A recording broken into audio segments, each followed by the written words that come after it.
जय माँ लक्ष्मी। मैं आप सभी को दीपावली महापर्व की हार्दिक शुभकामनाएं देती हूँ। मेरा नाम डॉक्टर योगिता है and I welcome you all to my channel Yogi is true world. आज के इस वीडियो में हम बात करेंगे दीपावली महापर्व के बारे में। दीपावली महापर्व पंच उत्सव के नाम से भी जाना जाता है, यानी ये त्यौहार 5 दिनों तक चलता है। धन त्रयोदशी यानी धनतेरस के दिन से स्टार्ट होकर नरक चतुर्दशी यानी कि छोटी दीपावली, फिर अमावस्या यानी कि बड़ी दीपावली, और अन्नकूट यानी गोवर्धन पूजा, और फिर भाई दूज यानी कि भैया दूज तक ये चलता है। इस दीपावली के महा उत्सव को हम प्रकाश उत्सव के नाम से भी जानते हैं, यानी इस दिन हमारी ये इंटेंशन होती है कि हमारे घर में, घर के आसपास के सभी एरिया में बिल्कुल भी अंधेरा ना हो, ज़रा सा भी अंधेरा ना हो, और वहाँ पर हम दिए जलाएं जिससे कि वहाँ पर प्रकाश हो। इस साल दीपावली का महापर्व 4 नवंबर 2021 को पड़ने जा रहा है, और हम ये आशा करते हैं और हम ये प्रार्थना करते हैं कि इस साल माँ लक्ष्मी हमारे घर में स्थिर वास करे, यानी स्थिर मतलब स्टेबल वास होना चाहिए माँ लक्ष्मी का। ऐसी हम आशा, ऐसी हम मनोकामना करते हैं। धन त्रयोदशी के दिन से हमें यम के लिए एक दिया जलाना चाहिए। धन त्रयोदशी से लेकर 5 दिनों तक यम के लिए एक दिया जलता है। ये दिया आपके घर के एंट्रेंस पे जलता है, और इसका जो डायरेक्शन होता है वो साउथ यानी कि दक्षिण दिशा में होता है। इसका पर्पस ये होता है कि आपकी लाइफ में या आपकी फैमिली मेम्बर्स की लाइफ में कोई भी ऐसी दुर्घटना ना हो, या फिर कोई भी ऐसी इमीडिएट कोई ऐसी घटना ना हो जाए जिसकी वजह से किसी को कोई नुकसान हो। तो इसीलिए यम का दीपक 5 दिनों तक जलाना बहुत ही ज़रूरी है। इसके अलावा अगर हम दीपावली के पूजन का समय की बात करें तो इस साल दीपावली के पूजन का जो समय आ रहा है वो आ रहा है शाम को 6:06 से लेकर रात्रि 8 बजे तक। दीपावली का पूजन हम स्थिर लग्न में करते हैं ताकि हमारे घर में जो हम माँ लक्ष्मी का आवाहन कर रहे हैं वो स्थिर रहे, वो स्टेबल रहे। इसके बाद दूसरा जो मुहूर्त निकल कर आ रहा है रात्रि का, वो आ रहा है रात को 12:37 से लेकर रात को 2:57 तक। तो ये जो टाइम रहेगा थोड़ा लेट होगा, तो आप कोशिश करें कि जो आपकी पूजा हो वो शाम को 6:06 से लेकर 8 बजे तक आप कर लें। अब भगवान की माँ लक्ष्मी की जब हम पूजा करते हैं तो हम माँ लक्ष्मी के साथ भगवान गणेश को भी भगवान गणेश की पूजा करते हैं, क्योंकि भगवान गणेश हमारी लाइफ से सभी तरह के ऑब्स्टिकल्स को रिमूव करते हैं और हमारी लाइफ में रिद्धि और सिद्धि लेकर आते हैं। इसी के साथ ही हम माँ लक्ष्मी की पूजा करते हैं। माँ लक्ष्मी को हम एक्चुअली जोड़ते हैं धन के साथ, पर माँ लक्ष्मी के धन के साथ अष्ट रूप की पूजा होती है। अष्ट रूप का मतलब है कि माँ के 8 स्वरूपों की पूजा होती है। तो माँ के जो 8 स्वरूप हैं वो ऐसे हैं। माँ का पहला स्वरूप है आदि लक्ष्मी, यानी कि वो लक्ष्मी माँ जो हमें हमारे गोल की तरफ लेके जाने के लिए हमें प्रेरित करती है। मतलब हम अपनी लाइफ में एक गोल रखें और उस गोल की तरफ पहुँचते चले जाएं, ये हमें हेल्प करती है। ये इसका आशीर्वाद हमें देती है माँ आदि लक्ष्मी। इसके अलावा जो दूसरा स्वरूप है माँ लक्ष्मी का वो है धन लक्ष्मी, यानी कि जो पैसा, जो वेल्थ हम क्रिएट करते हैं वो हमें माँ धन लक्ष्मी देती है। तो हमें माँ धन लक्ष्मी की आशीर्वाद की बहुत ज़्यादा ज़रूरत है। तो अपने लाइफ में माँ धन लक्ष्मी की आप पूजा हमेशा करें। इसके साथ ही माँ का जो तीसरा स्वरूप है वो है माँ धान्य लक्ष्मी, यानी कि जो खाना हम खाते हैं, जो अनाज हमारे घर में है, या जो भी फूड आइटम्स हम लेते हैं, वो हमारी जो बॉडी है उसका रिएक्शन बिल्कुल पॉजिटिव मैनर में रहे। उसके लिए हमें प्रेयर करनी है माँ धान्य लक्ष्मी से कि हमारे घर में धन धान्य की कभी कोई कमी ना हो। तो इसलिए माँ धान्य लक्ष्मी की पूजा हमें बहुत ही ज़्यादा अच्छे से करनी चाहिए। इसके बाद हमारे जो चौथा स्वरूप है माँ का वो है माँ गजलक्ष्मी, यानी माँ गजलक्ष्मी, यानी कि जो माँ हमें व्हीकल्स का सुख देती है। पहले के ज़माने में इसे घोड़े और हाथी से रिलेट करा जाता था, क्योंकि वो हमें तब ट्रांसपोर्ट में हेल्प करती थी। बट अभी क्योंकि ट्रांसपोर्टेशन के लिए we have cars, we have other sources, तो हम माँ गज लक्ष्मी से वो अपने जो ट्रांसपोर्टेशन है, जो हमारा व्हीकल का जो सुख है, उसके लिए हम प्रेयर करते हैं। हमारा जो पांचवा माँ लक्ष्मी का जो स्वरूप है वो है संतान लक्ष्मी। संतान लक्ष्मी यानी हमें जो बच्चों का सुख मिलता है वो माँ संतान लक्ष्मी देती है। हमारे बच्चों की लाइफ में ग्रोथ कैसे होगी, हमारे बच्चे कितना आगे तक जाएंगे, वो सब सुख जो है वो माँ संतान लक्ष्मी हमें प्रदान करती है। माँ का जो छठा स्वरूप है वो है माँ वीर लक्ष्मी, यानी कि हम अपनी लाइफ में कितना करेज है, हमारी लाइफ में हम किसी भी अपॉर्चुनिटी में कितना आगे तक जा सकते हैं, या कितना उस चीज़ को हम पॉजिटिव मैनर्स में लेते हैं, क्या हमारे अंदर करेज है, कि वो हमें सब देती है माँ वीर लक्ष्मी। तो हमें माँ वीर लक्ष्मी से प्रार्थना करनी चाहिए कि हमारे अंदर वो करेज आए कि हम सही के साथ सही और गलत के साथ गलत कहने का साहस रख पाएँ। इसके अलावा जो माँ का सातवां स्वरूप है वो है माँ विद्या लक्ष्मी।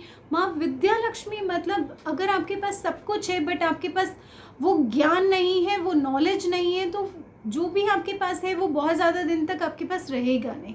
तो इसीलिए माँ विद्या लक्ष्मी हमें वो ज्ञान, वो नॉलेज हमें प्रदान करती है कि जो कुछ भी है आपके पास है आप उसे कैसे मल्टीप्लाई करें, कैसे आप अपनी लाइफ में उसको बढ़ाते चले जाएं। तो माँ विद्या लक्ष्मी हमें वो सुख प्रदान करती हैं, वो आशीर्वाद हमें देती हैं।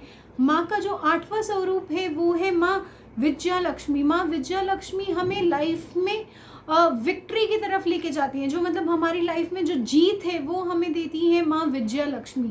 तो माँ विजया लक्ष्मी से हम सभी को प्रार्थना करनी चाहिए कि जब भी हम सही के साथ सही करें तो हमें उस कार्य में, हमें अपने हमारे जो हमने कार्य करे हैं, हमारी जो मेहनत है उसमें माँ विजया लक्ष्मी हमें विजय दिलाएं। तो माँ लक्ष्मी के ये 8 स्वरूप हैं और हमें माँ के 8 स्वरूपों की पूजा बहुत ही श्रद्धा के साथ करनी चाहिए, बहुत ही दिल से करनी चाहिए, ताकि हमें इन सभी का आशीर्वाद मिले और हमारी लाइफ में हम ग्रोथ की तरफ जाएं। देखिए, आप पूजा पाठ जैसे भी करते हैं, क्योंकि हर एक फैमिली का एक अलग से कस्टम होता है कि कैसे वो पूजा पाठ करते हैं। अब जैसे भी पूजा पाठ करते हैं आप वैसे पूजा पाठ करें, बट उसमें कुछ चीज़ें मैं आपको ऐड ऑन बता देती हूँ जो आप अपनी लाइफ में इम्बाइब कर सकते हैं। आप अपने पूजा की विधि को ना चेंज करें, आप जैसे पूजा पाठ करें आप वैसे ही करें। देखिए, इसके अलावा मैं आपको बताती हूँ कि जब भी आप माँ की आह्वान करते हैं या माँ को अपने घर में बुलाते हैं, भगवान गणेश को अपने घर में बुलाते हैं, माँ सरस्वती को हम उनके साथ बुलाते हैं, क्योंकि माँ सरस्वती हमें नॉलेज देती हैं। तो माँ सरस्वती हमें ये एक डिस्क्रिमिनेशन देती है कि क्या आपके लिए सही है, क्या आपके लिए गलत है। जब तक हमारे पास वो नॉलेज नहीं आएगी तब तक हम किसी भी लाइफ में कोई डिसीजन नहीं ले सकते। तो हमें जब भी अपनी लाइफ में कोई डिसीजन लेना है तो हमें वो डिस्क्रिमिनेशन करना आना चाहिए, वो भेदभाव करना आना चाहिए कि सही का क्या डेफिनेशन है और गलत का क्या डेफिनेशन। इसीलिए माँ लक्ष्मी की के साथ माँ भगवान गणेश की और माँ सरस्वती की पूजा आराधना की जाती है। इसके साथ ही माँ लक्ष्मी की जब हम आवाहन करते हैं तो उनके साथ ही हम उनका जो प्रिय उल्लू है उसकी भी आवाहन करते हैं, क्योंकि वो हमें ये दिखाता है कि जब पूरे अंधेरा हो जाता है तो उल्लू की एक क्वालिटी है कि वो अंधेरे में देख सकता है। तो माँ लक्ष्मी हमें यही हमसे एक्सपेक्ट कर रही हैं कि जब आपके लाइफ में पूरा अंधेरा हो तब भी आप वहाँ से एक अपॉर्चुनिटी उठा सकते हो, तब भी आप कुछ ना कुछ उसमें से पॉजिटिव निकाल सकते हो जो आपकी लाइफ में आपको आगे बढ़ने के लिए सहायक हो। तो इसीलिए जब भी आप पूजा करेंगे, दीपावली की आप पूजा करेंगे, तो आप नई मूर्तियाँ लेकर आएंगे। मिट्टी की मूर्ति बहुत ही शुभ मानी जाती है शास्त्रों के अनुसार।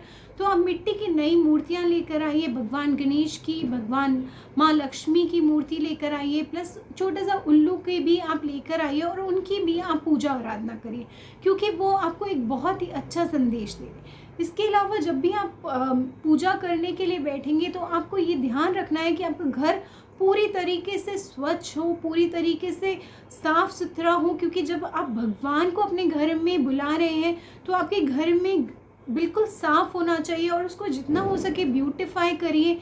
स्पेशली जब भी आप किसी चीज़ को ब्यूटिफाई कर रहे हैं तो जो दिए हैं, दियों का आप कितनी भी लाइट्स लगाएं वो ठीक है, बट दियों का महत्व बहुत इम्पॉर्टेंट है।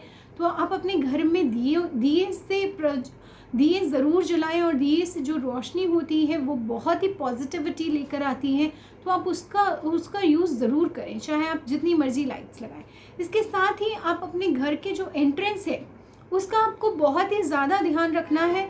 आप अपने घर के एंट्रेंस पे बहुत ही शुभ उसको शुभ कैसे बना सकते हैं, आप एक अपने घर के एंट्रेंस पे एक बंधनवार लगाइए, और वो बंधनवार कोशिश करिए कि आर्टिफिशियल ना हो, और उसमें फ्रेश लीव्स, चाहे आप अशोक के पौधे की लें या फिर आप आम के पेड़ की फ्रेश लीव्स वाला बंधनवार लगाइए, बहुत ही शुभ माना जाता है। और शास्त्रों के अनुसार अगर आप ऐसा बंधनवार लगाते हैं तो ये आपके घर में एक पॉजिटिविटी बहुत ही ज़्यादा इम्प्रूव करता है। तो ट्राई करिए कि आर्टिफिशियल चीज़ें ना यूज़ करके नेचुरल चीज़ें ज़्यादा यूज़ करें। इसके अलावा आप कोशिश करें कि जिस दिन दीपावली का दिन है, यानी 4 नवंबर 2021 के दिन, आप हल्दी या सिंदूर से आप अपने घर के दरवाजे के दोनों साइड्स पे ओम लिखें, खुद से अपने हाथ से। घर की स्त्रियां लिखें और भी अच्छी बात है, ओम लिखें या फिर स्वास्तिक का चिन्ह बनाएं। देखिए, शास्त्रों के अनुसार स्वास्तिक का चिन्ह बहुत ही शुभ माना गया है, और ये साइंटिफिकली भी प्रूवन है कि स्वास्तिक के चिन्ह में बहुत ही ज़्यादा ताकत है पॉजिटिविटी को बढ़ाने की और घर से नेगेटिविटी को दूर करने की। तो अपने एंट्रेंस पे स्वास्तिक का चिन्ह ज़रूर बनाएं, ये बहुत ही पॉजिटिव रिजल्ट्स लेकर आता है। इसके अलावा आप अपने घर के एंट्रेंस पे फिटकरी के 2 टुकड़े लें, एक टुकड़ा एक साइड पे रखें और एक टुकड़ा आप घर के दूसरे साइड पर रखें। फिटकरी के 2 टुकड़े लेके दीपावली वाले दिन आप अपने घर के दरवाज़ों पे रखें, और उसको अगले दिन उसको पानी में बहा दें। अगले दिन जब दीपावली का दिन ख़त्म होगा तो अगले दिन उसे पानी में सुबह सुबह बहा दें। इसके अलावा अगर आपके पास, जैसे मैंने आपको बोला कि आप मिट्टी की मूर्तियाँ लाएं, बट अगर आपके घर में चांदी की मूर्ति है भगवान गणेश की और माँ लक्ष्मी की, तो आप वो भी यूज़ कर सकते हैं, पर आप उसका सफाई का बहुत ध्यान रखें। आप उसे 2 दिन पहले अच्छे से साफ जल में उसको सफाई करें, उसकी साफ जल में सफाई करें, फिर गंगा जल में आप उसे डिप करें, एंड देन उसको रेडी करके फिर अगले दिन आप उसको पूजा में यूज़ करें। इसके अलावा जब भी आप कोशिश करें कि जब आप मूर्तियों को रखें तो किसी चौकी के ऊपर रखें या फिर एक टेबल के ऊपर रखें या मंदिर में भी रखें, बट आप ज़मीन पर मत स्थापित करिए, कोशिश करिए उनको एक लेवल ऊंचा रखें। इसके साथ ही जब आप कपड़ा बिछाएंगे तो आप कोशिश करें कि आप पीले रंग का कपड़ा बिछाएं या फिर आप लाल रंग का कपड़ा बिछाएं, बट वो जो कपड़ा हो वो सिल्क का हो या फिर वेलवेट का हो, तो बहुत ही शुभ रिजल्ट्स देता है, क्योंकि वो माँ लक्ष्मी के प्रतीक हैं। तो इससे आपका जो रिजल्ट्स हैं वो बहुत ही अच्छे होते हैं। इसके अलावा आप जब भी माँ लक्ष्मी की मूर्ति लेकर आएँ तो माँ लक्ष्मी हमेशा बैठी हुई होनी चाहिए, बिकॉज़ हम जब भी किसी को अपने घर में इनवाइट करते हैं तो हम उनको बिठाने के लिए इनवाइट करते हैं, खड़े रहने के लिए नहीं। तो हम, जैसा मैं आपको बता रही हूँ कि ये सारे उपाय हैं जो माँ लक्ष्मी को आपके घर में स्थिर करेंगे। स्थिर यानी स्टेबल करेंगे, यानी आपके घर में माँ लक्ष्मी का वास रहेगा हमेशा हमेशा। इसके साथ ही आप कोशिश करें कि जब आप पूजा करें तो वो पूजा के स्थान पर आप अपने प्रोफेशन से रिलेटेड, जहाँ से आपका धन आता है, जो भी आपका प्रोफेशन है, आप अपने प्रोफेशन से रिलेटेड भी कोई चीज़ वहाँ पर ज़रूर रखें। जैसे फॉर एग्जांपल अगर आप लॉयर हैं तो आप कोशिश करें कि आप अपनी कोई लॉ की बुक जो बहुत इम्पॉर्टेंट है वो आप अपने पूजा स्थान में रखें। जैसे सपोज़ अगर आप कोई रेस्टोरेंट चलाते हैं तो आप कुछ अनाज के कुछ दाने आप पूजा स्थान में ज़रूर रखें। अगर आप सपोज़ रियल एस्टेट बिजनेस में हैं तो आप कुछ साफ़ मिट्टी को आप अपने पूजा स्थान में एक पोटली में, लाल रंग की पोटली में बांध कर आप वहाँ पर ज़रूर रखें।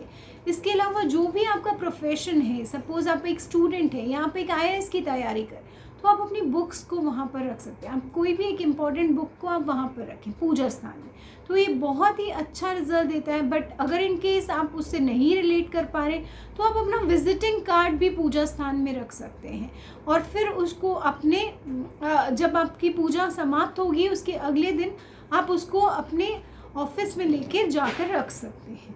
इसके अलावा जो आपका आपको पूजा के लिए जो चीज़ों की ज़रूरत है वो कोड़ियाँ आपको ज़रूर लेकर आनी चाहिए, बिकॉज़ कोड़ियों में माँ लक्ष्मी बहुत ज़्यादा प्रसन्न होती हैं कोड़ियों से। तो आप कोशिश करिए या 7 लेकर आइए या 9 लेकर आइए या फिर 11 लेकर आइए पूजा के लिए। पूजा के लिए जो मिठाई आप बनाएंगे आप कोशिश करें कि घर की मिठाई हो तो बहुत अच्छी बात है, अदरवाइज़ आप बाहर से भी लेकर आ सकते हैं। आप पूजा के लिए 4 मुख का एक दिया लेकर आए, जिसमें आप 4 बातियां लगाएं और कोशिश करें कि वो देसी घी का आप दिया जलाएं, बट अगर पॉसिबल ना हो तो आप कैसा ऑयल का भी जला सकते हैं। और वो जो दिया है वो पूरी रात भर जलते रहना चाहिए, इतना आप उसमें घी डालें। और वो जो 4 जो बातियां हैं उनका पर्पस ये है कि हमें चारों दिशाओं से वो आशीर्वाद चाहिए, हमें चारों दिशाएं, क्योंकि 4 डायरेक्शंस होते हैं हमारे, तो वो 4 डायरेक्शन, चारों दिशाओं से हमें माँ का आशीर्वाद चाहिए। तो इसीलिए वो 4 डायरेक्शन वाला दिया ही आपको लेकर आना चाहिए। और जब भी आप दिया जलाएंगे, वो जो पूरी रात आपका दिया जलेगा उसमें एक छोटा सा कपूर का पीस भी आप ज़रूर डालें। इसके अलावा जब आप पूजा करने बैठेंगे तो आप एक हल्दी की गांठ आपको 5 ज़रूर लेकर आनी है, क्योंकि हल्दी की गांठ से माँ लक्ष्मी प्रसन्न होती हैं। इसके अलावा गोमती चक्र ज़रूर रखें पूजा में। और कोड़ियाँ मैंने आपको बता दिया, कोड़ियाँ आपको रखनी है, गोमती चक्र आपको ज़रूर रखने हैं। लक्ष्मी पादुका ज़रूर रखें जब भी आप पूजन करें। लक्ष्मी पादुका का होना बहुत ज़्यादा ज़रूरी है, हल्दी की गांठ होना बहुत ज़्यादा ज़रूरी है। इसके अलावा आप कमल गट्टे की माला का भी प्रयोग ज़रूर करें जब भी आप पूजा करें। और इसके अलावा जब आप पूजा करेंगे, जब आप दिया प्रज्वलित करेंगे, उसके बाद आप श्री सुक्तम का पाठ करें, लक्ष्मी सुक्तम का पाठ करें। ये बहुत ही पवित्र है, बहुत ही ज़्यादा अच्छे रिजल्ट्स देगा। लक्ष्मी जी के नाम को 108 बार उनका जाप करें, ये बहुत ही अच्छा है। उसके बाद लक्ष्मी आरती करें, उसके बाद क्षमा प्रार्थना करें और उसके बाद शुक्राना ज़रूर करें।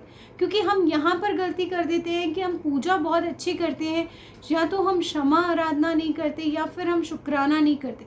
इन दोनों ही चीज़ों का बहुत ही इम्पोर्टेंस है, बहुत ही महत्व है, तो आप ये ज़रूर करें। और इसके अलावा आप कोशिश करें कि आपकी लाइफ में जो भी आप नेगेटिविटी है उसको वहीं छोड़कर आप जो पॉजिटिविटी है उसकी तरफ देखें। और कोशिश ये भी होनी चाहिए कि फैमिली का हर मेंबर उस पूजा में योगदान करे। और आप चाहे तो बच्चों से कहें कि कुछ वहाँ पर चीज़ें रखने में मदद करें, टीका लगाने में मदद करें। जो बड़े लोग हैं आप उनसे कह सकते हैं दिया जलाने में मदद करें। बट फैमिली का जो भी मेंबर है वो सभी पूजा में अपना अपना योगदान ज़रूर करें। और इसके अलावा मैं अब आपसे बात करती हूँ कि कैसे आपको पता चले कि माँ लक्ष्मी आपसे खुश है। अगर आपको धनतेरस से दीपावली तक, यानी ये 3 दिनों में कुछ आपको संकेत मिलते हैं, तो आपको पता चल जाएगा कि माँ लक्ष्मी आपसे खुश हैं और माँ लक्ष्मी इस साल आपके घर में वास करने वाली है। देखिए, अगर आपको, जैसे आप शॉपिंग पे जा रहे हैं या आप कहीं बाहर जा रहे हैं, आपको कहीं पर भी कुछ धन गिरा हुआ मिल गया, अब वो धन कॉइन के रूप में भी हो सकता है या नोट के रूप में भी हो सकता है। अगर आपको कहीं भी कोई धन गिरा हुआ मिलता है तो इसका साफ साफ संकेत है कि माँ लक्ष्मी आपसे बहुत ज़्यादा प्रसन्न है और माँ लक्ष्मी इस साल आपके साथ रहने वाली हैं। तो आप वो धन को ले लीजिए, उठा लीजिए और उस धन को आप अपने पूजा स्थान में रखिए और उसकी पूजा करिए। और उस धन को आपको खर्च नहीं करना है, वो धन की आपको पूजा करनी है। इसके अलावा अगर सपोज़ आप चेंज करते हुए कभी पॉकेट से आपके कुछ कॉइन गिर जाता है, तो ये भी एक साफ साफ संकेत है कि आप इस साल माँ लक्ष्मी आपसे बहुत ज़्यादा प्रसन्न है और माँ लक्ष्मी आपके ऊपर धन की वर्षा करने वाली है। अगर आपके स्वप्न में कुछ सोते सोते स्वप्न में कोई उल्लू के दर्शन हो जाते हैं, तो ये बहुत ही एक शुभ संकेत है। या फिर आपको इन 3 दिनों में हाथी का दर्शन हो जाए या कोई पानी का झरना दिख जाए या फिर कोई नदी दिख जाए, तो ये भी एक बहुत ही शुभ संकेत होता है। इसके अलावा अगर आपको माँ लक्ष्मी का स्वरूप कहीं भी दिख जाए, आप किसी बच्चे को देख रहे हो और आपको लगे कि ये माँ लक्ष्मी का स्वरूप है, या आप किसी को देख रहे हो और आपको एकदम से माँ लक्ष्मी की याद आ जाए, तो वो एक बहुत ही पॉजिटिव साइन है कि इस साल माँ लक्ष्मी आपकी लाइफ में बहुत ही ज़्यादा पॉजिटिविटी लेकर आने वाली है। इसके अलावा अगर आप जब भोजन कर रहे हैं, ये दोपहर का भोजन भी हो सकता है, रात्रि का भोजन भी हो सकता है, जब आप भोजन कर रहे हैं तो भोजन करते समय अगर आपको कोई शंख की ध्वनि सुनाई दे तो ये एक बहुत ही पॉजिटिव साइन है कि माँ लक्ष्मी इस साल आपके ऊपर प्रसन्न है और माँ लक्ष्मी इस साल आपकी लाइफ में बहुत ही ज़्यादा पॉजिटिविटी लेकर आने वाली है। और अष्टलक्ष्मी, जैसे मैंने बताया, वो अष्टलक्ष्मी का आशीर्वाद आपके ऊपर बने रहेगा। तो इसी मनोकामना के साथ कि माँ लक्ष्मी आप पर अपना आशीर्वाद बनाए रहे और ये दीपावली आपके लिए बहुत ही शुभ दीपावलियों में से एक हो। और इसी मनोकामना के साथ मैं आपसे इजाज़त लेती हूँ। May God bless you. Happy Diwali. Stay safe, be happy. Thank you so much. जय माँ लक्ष्मी।